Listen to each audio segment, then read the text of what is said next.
नमस्कार, मैं हूं सौरभ और आप देख रहे हैं द न्यूज़ प्लग। आज बात असम में चल रहे राजनीतिक बवंडर को लेकर। असम की सरकार ने ऐसा क्या कर दिया कि वहां की विपक्ष जो है वो तिलमिला उठा है।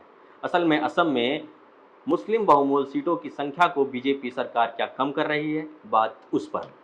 असम में पिछले हफ्ते ही चुनाव आयोग ने असम के लिए परिसीमन का एक नया ड्राफ्ट जारी किया है, जिसमें राज्य के कई लोकसभा सीटें और विधानसभा सीटों की सीमाओं में बदलाव का प्रस्ताव दिया गया था, जिसको लेकर असम में हिंदू और मुस्लिम की राजनीति ने एक बार अंगड़ाई ले ली है और भाजपा ने इसका स्वागत किया है। भाजपा ने कहा है कि ये स्वदेशी हितों की रक्षा है, जबकि कांग्रेस और AIUDF यानी all Indian United democratic front जैसे विपक्षी दल जो राज्य के बंगाली मूल मुसलमानों का प्रतिनिधित्व करते हैं वो नाखुश हैं। उनका आरोप है कि ये ड्राफ्ट मतदाताओं को धार्मिक आधार पर विभाजित करता है। अब बात असम में मुस्लिम आबादी को लेकर। 2001 की जनगणना में असम की आबादी लगभग 2 करोड़ 66 लाख थी, जिसमें हिंदुओं की संख्या 1 करोड़ 72 लाख और मुसलमानों की संख्या मात्र 42 लाख थी। उस दौरान राज्य में 27 जिलों में 6 मुसलमानों की सीटें अच्छी खासी प्रभावशाली थी, जबकि 2011 की जनगणना की तुलना में असम की जनसंख्या 3 करोड़ 12 लाख हो गई, जिसमें हिंदुओं की जनसंख्या 1 करोड़ 99 लाख और मुसलमानों की संख्या तकरीबन 1 करोड़ 7 लाख के आसपास है। इस तरह राज्य में 9 जिलों पर बड़ी संख्या पे मुसलमान आबादी बढ़ गई, जबकि 2021 की जनगणना अभी प्रकाशित होने में बाकी है। अच्छा, ड्राफ्ट में क्या कुछ कहा गया है, बात अब उस पर। असम में प्रस्तावित नए परिसीमन से राज्य की विधानसभा में अनुसूचित जनजाति के लिए आरक्षित सीटों की संख्या 16 से बढ़ाकर 19 और अनुसूचित जाति की आरक्षित सीटों की संख्या 8 से बढ़ाकर 9 करने की बात कही गई है। हालांकि इस प्रस्ताव में असम में लोकसभा की कुल सीटें 14 और विधानसभा सीटें 126 ही रहेंगी। इस प्रस्ताव में विधानसभा क्षेत्रों की भौगोलिक सीमा को कम करने और कुछ को खत्म करने की भी बात को कहा गया है। अब जान लीजिए कि प्रस्ताव में मुस्लिम बहुमूल सीटों पर क्या होगा।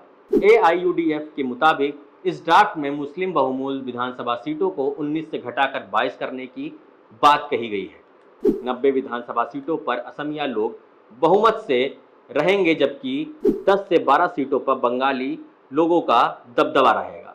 राज्य में अभी SC के लिए 8 और ST के लिए 16 सीटें हैं। मुसलमान बहुमूल सीटों का आरक्षित सीटों के साथ मिलाने की कोशिश होगी, लिहाजा नए परिसीमन में 110 विधानसभा सीटें ऐसी निकल कर आएंगी जिसमें केवल हिंदू उम्मीदवार ही जीत सकेंगे।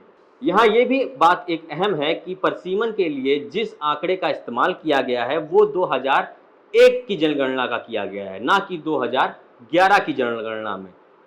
लिहाजा इससे फर्क ये पड़ेगा कि 2001 से 2011 तक SC और ST के लिए आरक्षित सीटों में अल्पसंख्यकों की आबादी में हुए इजाफे को ध्यान में नहीं रखा जाएगा। चुनाव आयोग ने दिसंबर 2022 में परिसीमन का ऐलान किया था। इस ऐलान के बाद 31 दिसंबर को असम कैबिनेट ने 4 जिलों को पहले से मौजूद जिलों से मिलाने का ऐलान भी कर दिया। कैबिनेट ने 14 जगहों की सीमाएं फिर से तय की हैं और कैबिनेट के इस फैसले से असम में 35 जिले से घटकर 31 जिले हो गए हैं। अब जान लीजिए कि नए जिले मिलाने से क्या होगा। जिले खत्म या कम किए जाने से नए जिलों की मुस्लिम आबादी कम हो जाएगी। वैसे असम में अभी विधानसभा की कुल 126 सीटें हैं, जबकि लोकसभा की 14 और राज्यसभा की 7 सीटें हैं। नए परिसीमन के ड्राफ्ट से विधानसभा सीटों की संरचना में बड़े पैमाने पर बदलाव होना तय है। इस परिसीमन में ऊपरी असम में एक तरफ जहां तकरीबन 3 हिंदू बहुमूल सीटें कम होंगी, तो वहीं निचले असम के हिस्से में कई मुस्लिम बहुमूल सीटें भी कम हो जाएंगी। आपको हमारा ये वीडियो कैसा लगा हमें कमेंट बॉक्स में लिख कर बताएं। अगर आपने हमारा चैनल सब्सक्राइब नहीं किया है तो चैनल को सब्सक्राइब कर लें और बेल आइकन को प्रेस कर लें। धन्यवाद।